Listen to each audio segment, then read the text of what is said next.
Hey guys, good morning. Welcome back to our channel, the Eaton Squad. My name is Addie.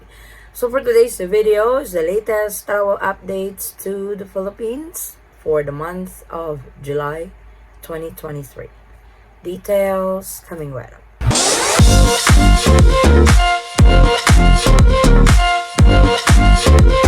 So new month, let's update the travel protocols to the Philippines. Let's start with the eTRAVEL registration protocol. Yes, this is July, but eTRAVEL is still required to all inbound travelers to the Philippines. This is regardless of your age. So whether you are an adult, a minor, or a 3-year-old, an 8-month-old baby, you will have to register them to eTRAVEL within 72 hours prior to departure. So that is 3 days. You guys are given 3 days to register with eTRAVEL. So eTRAVEL QR code determines if you are fully vaccinated or unvaccinated. For fully vaccinated, your QR code color is going to be green. And for unvaccinated, your QR code color is going to be red. So don't be surprised or don't be confused if, for example, like if you are traveling with a fully vaccinated and you are unvaccinated and you guys don't have the same color for QR code on your eTRAVEL. That's just the way it is. They do color coding to categorize who's vaccinated and unvaccinated. So for fully vaccinated protocol, enable for you to be determined you are fully vaccinated depending on the vaccine you guys have taken. For example, if you had the J&J, which is a single dose, or the Moderna or Pfizer, which is a 2-dose series. So how they determine if you are fully vaccinated is if you only had the single dose. For example, like I said, J&J, if you have received J&J, you should have received the single dose vaccine for more than 14 days prior to your departure from your country of origin. So a lot of you got confused on this one when I made an example. So just think that if you had J&J as your COVID-19 vaccine, you should have had it 14 days or more than 14 days before you travel to the Philippines. That's what they meant for it. That received single dose vaccine for more than 14 days prior to departure from the country of origin. And to those who have the Moderna or Pfizer vaccine, those are a 2-dose series of COVID-19. How they determine it is your second dose. So for this type of vaccine, the 2-dose series of vaccine, received second dose vaccine for more than 14 days prior to departure from the country of origin. The same thing as I explained the J&J earlier, that your second dose should have been given to you more than 14 days before you leave your country of origin. It's not like you got your second dose today, you fly the next day. That's not gonna work. You're going to be under the partially vaccinated. That's the perfect example I can give you guys. So make sure your vaccine is more than 14 days prior to departure. For unvaccinated travelers to the Philippines still requires an antigen test or RT-PCR test. For antigen test, it has to be within 24 hours prior to departure, or if you want the RT-PCR test, that is within 48 hours prior to departure. So make sure to have it prior to your departure. I highly suggest to get tested because there are airlines that would ask for it prior to boarding. Some airlines don't ask for it, and if you cannot present any negative antigen or RT-PCR test, you will be tested upon arrival into the Philippines.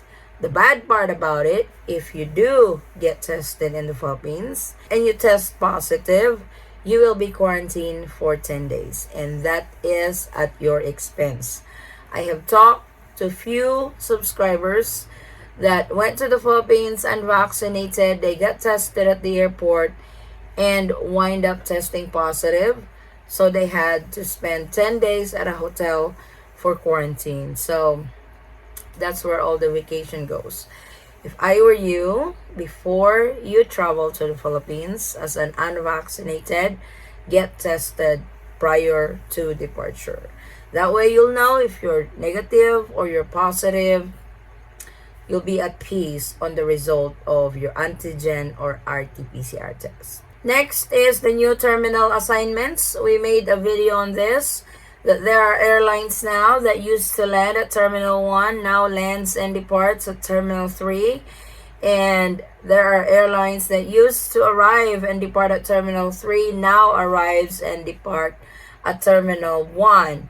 Philippine Airlines particularly arrives and departs at Terminal 2 before. Now they have relocated at Terminal 1. Philippine Airlines, to those who are flying with Philippine Airlines, you now arrive and depart at Terminal 1. So please be guided on this new terminal assignments, because Terminal 2, they made it as domestic flights only.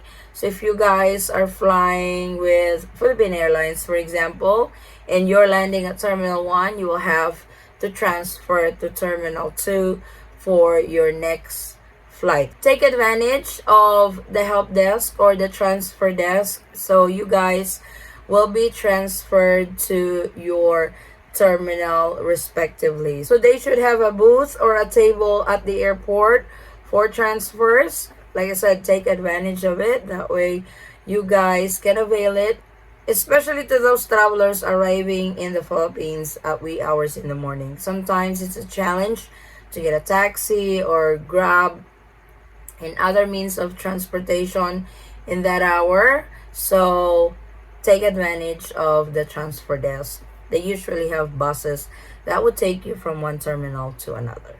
Traveling with minors. For minors traveling to the Philippines, I get asked with this a lot, especially when it comes to vaccination. If you are traveling with minors to the Philippines, 15 years old and below, the vaccination status will be your vaccination status. For example, you are a parent of a 12-year-old kid.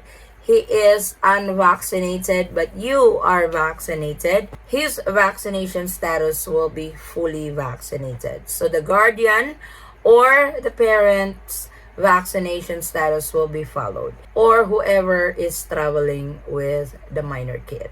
So travel insurance, this is still on the frequently asked questions. If travel insurance is required, no. Travel insurance is not required anymore going to the Philippines. It is an option. So it really depends on you if you want to purchase or acquire travel insurance when traveling to the Philippines. Just make sure the travel insurance you are purchasing can be used in the Philippines, because there are travel insurance you cannot use outside of the country where you purchase it. So double check if the travel insurance you are getting can be used in the Philippines in case of emergency. Boosters are not mandatory. You can travel to the Philippines with or without a booster shot. It is highly encouraged, but it's not required. You can travel, you can enter the Philippines without the booster. Just those vaccines that I mentioned earlier on how they determine if you are fully vaccinated or not. So that is our latest travel protocols to the Philippines for the month of July. Thank you guys so much for watching. If you have any questions, concerns, or inquiries with regards to this video or in any of our travel related videos, please comment it down below and I will try to get back to you guys as soon as I can. Or you can direct message me in our Facebook page, same handle, the Eaton Squad. Again guys, thank you so much for the continued support and trust to our channel and to our family. I hope to see you on our next travel update.